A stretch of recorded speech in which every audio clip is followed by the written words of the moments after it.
আসসালামু আলাইকুম। আমার কণ্ঠ ওরকম সুন্দর না, তাই আমি রোজা নিয়ে একটা কোরআন শরীফ থেকে সূরা তেলাওয়াত করতেছি। সবাই শুনুন। আউযু বিল্লাহি মিনাশ শাইতানির রাজীম। বিসমিল্লাহির রাহমানির রাহিম। قل أعوذ برب الناس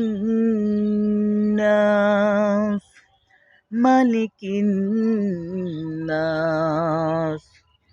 إله الناس من شر الوسواس الخناس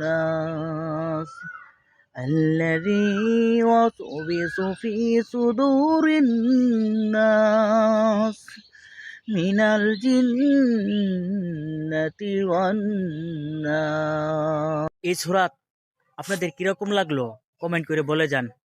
ধন্যবাদ।